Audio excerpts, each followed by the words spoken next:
그래, 이렇게 주저앉아 있을 수는 없어. 어머니가 보고 계시는데. 다시 시작하자. 뭐든 할 수 있어. 내복값은 해야지.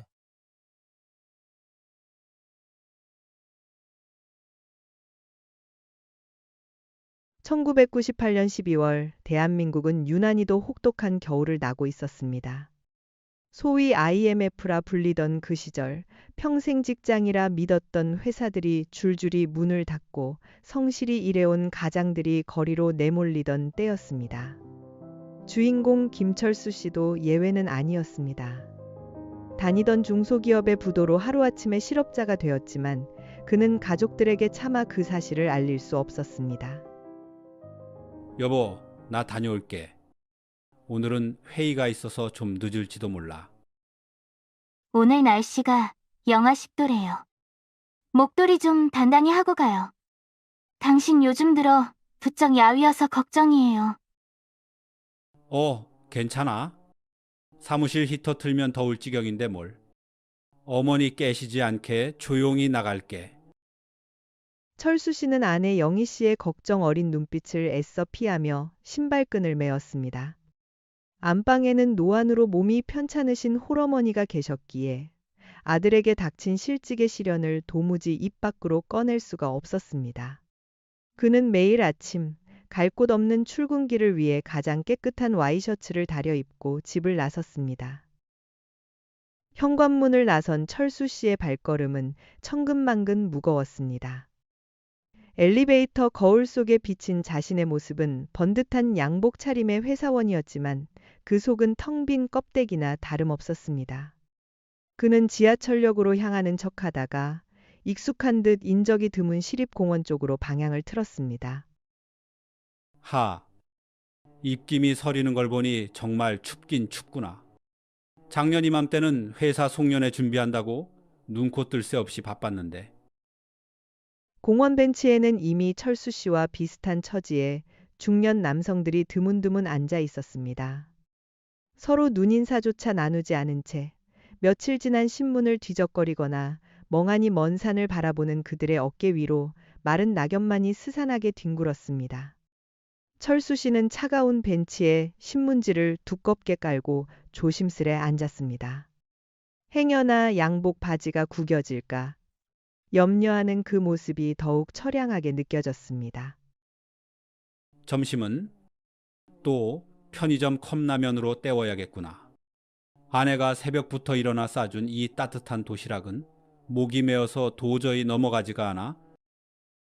철수 씨의 가방 속에는 아내가 정성스레 싸준 보온 도시락 통이 들어 있었습니다. 하지만 그는 그 도시락을 꺼낼 엄두가 나지 않았습니다. 가족들을 속이고 있다는 죄책감, 그리고 가장으로서의 무능력이 가슴을 짓눌러 밥알 하나조차 삼키기 힘들었기 때문입니다. 시간은 야속할 만큼 더디게 흘러갔습니다. 해가 뉘엿뉘엿지고 퇴근 시간이 되어서야 철수 씨는 집으로 향했습니다. 하루 종일 공원 찬바람에 떨다 들어온 몸은 꽁꽁 얼어 있었지만 현관 앞에서 그는 양뺨을 세차게 비비며 억지로 혈색을 만들고 미소를 지어 보였습니다.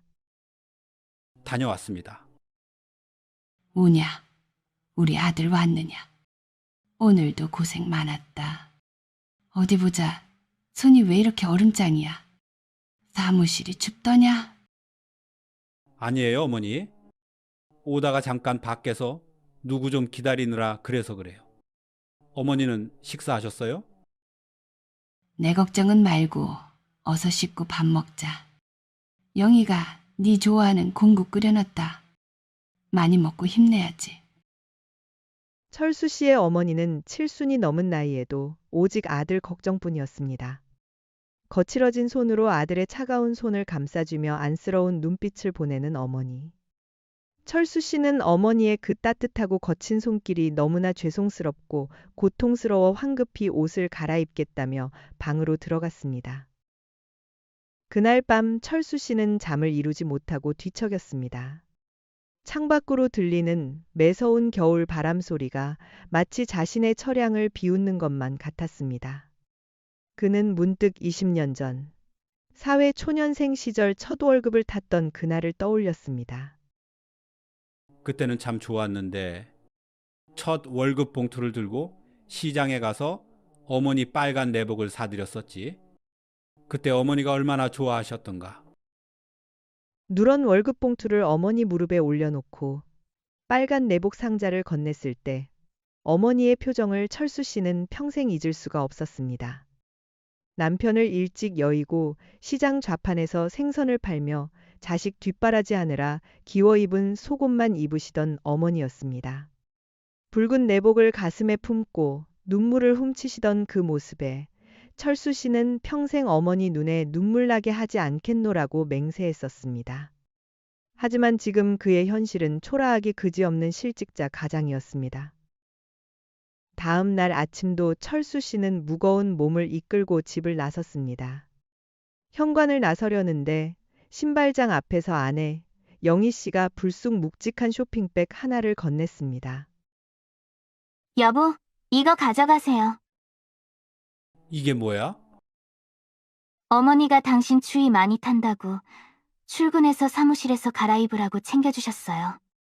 어제 불편한 몸 이끌고 시장 다녀오셨나 봐요. 꼭 챙겨가라고 신신당부하셨어요. 어머니가? 알았어. 다녀올게. 철수 씨는 별 생각 없이 쇼핑백을 받아들고 공원으로 향했습니다. 유난히 칼바람이 매섭게 불어 살을 내는 듯한 날이었습니다. 공원 화장실에 들어가 몸이라도 잠시 녹일까 싶어 그는 쇼핑백을 열었습니다. 그 안에는 뜻밖에도 남성용 내복이 아닌 새빨간 여성용 내복 한 벌이 들어 있었습니다. 아니, 이건 20년 전에 내가 사드린 그 내복 아니야? 그것은 20년 전 그가 첫 월급으로 어머니께 사드렸던 촌스러운 레이스가 달린 바로 그 빨간 내복이었습니다. 색은 조금 바랬지만 한 번도 입지 않아 새것 그대로인 내복. 철수 씨는 의아해하며 내복을 들어 올렸습니다. 그러자 내복 사이에서 툭 하고 하얀 편지 봉투 하나가 화장실 바닥으로 떨어졌습니다. 철수 씨는 떨리는 손으로 봉투를 집어들었습니다. 봉투 겉면에는 삐뚤빼뚤한 글씨로 아들 철수에게라고 적혀 있었습니다. 한글을 늦게 배우신 어머니의 서툰 글씨였습니다. 봉투 안에는 꼬깃꼬깃 접힌 10,000원짜리 지폐 뭉치와 편지 한 장이 들어 있었습니다. 이건 돈이잖아. 어머니, 돈은 꽤 묵직했습니다.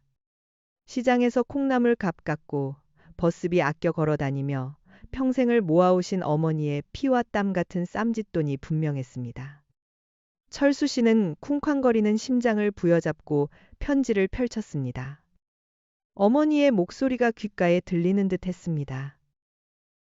사랑하는 내 아들, 철수야. 요즘 많이 힘들지. 어미는 다 안다. 아침마다 네 어깨가 축 처져서 나가는 뒷모습을 보면 내 가슴이 미어지는 것만 같다. 공원에서 찬바람 맞으며 앉아있을 네 생각에 내가 밥이 넘어가질 않는구나. 철수 씨의 눈에서 참았던 눈물이 왈칵 쏟아졌습니다.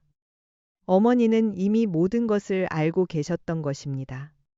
아들이 아침마다 회사가 아닌 공원으로 간다는 것을, 양복 입은 실직자가 되어 추위에 떨고 있다는 것을 어머니는 말없이 지켜보고 계셨던 것입니다.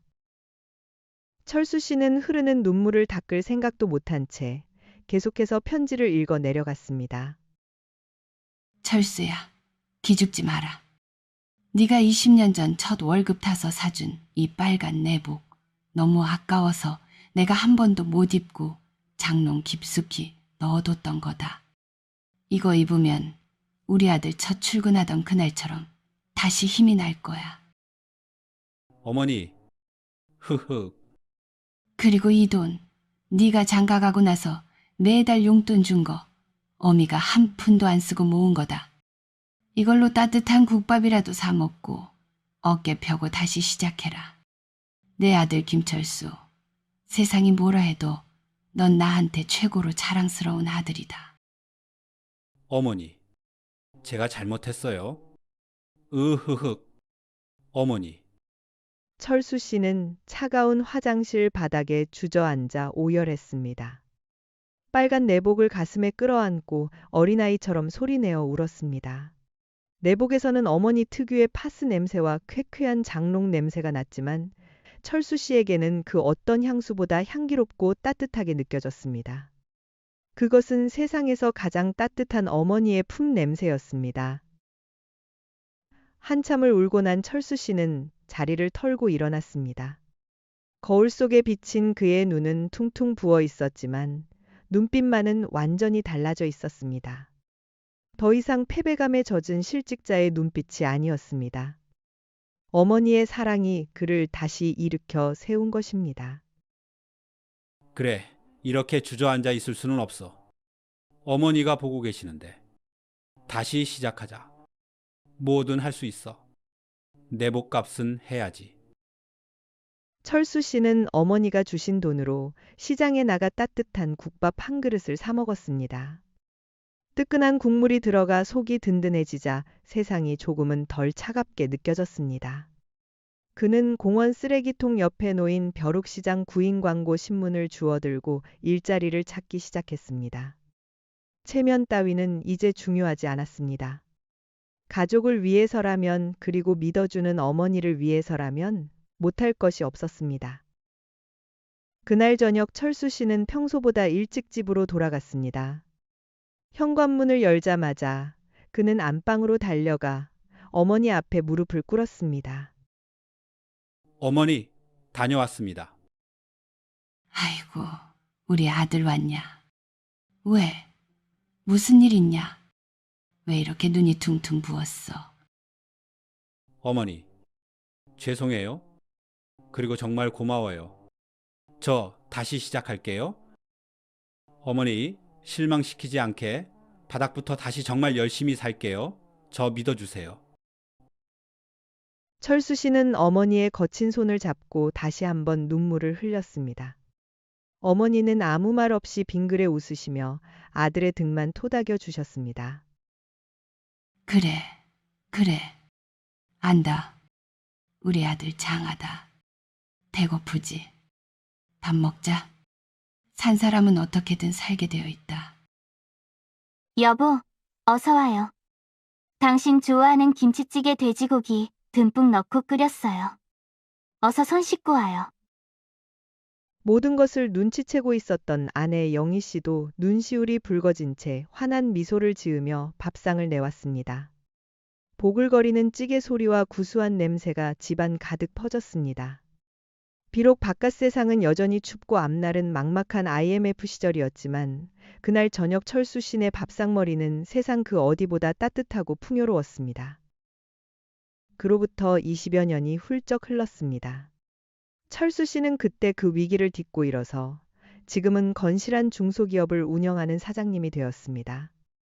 비록 큰 부자는 아니지만 남부럽지 않게 자식들을 키워냈고 편안한 노후를 보내고 있습니다.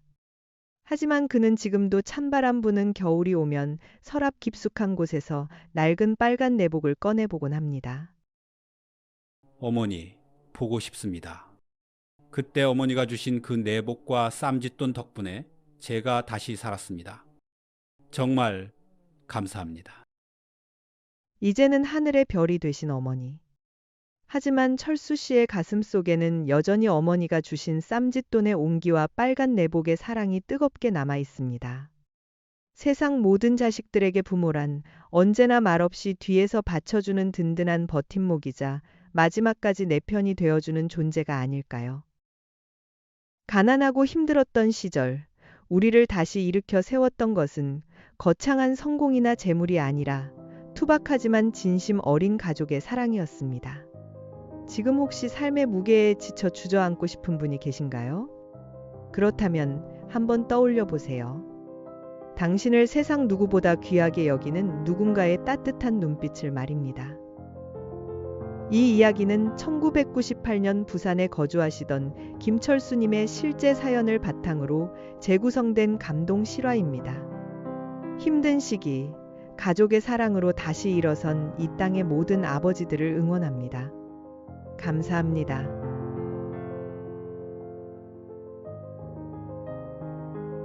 지금까지 시니어 감동사연 황혼 친구였습니다.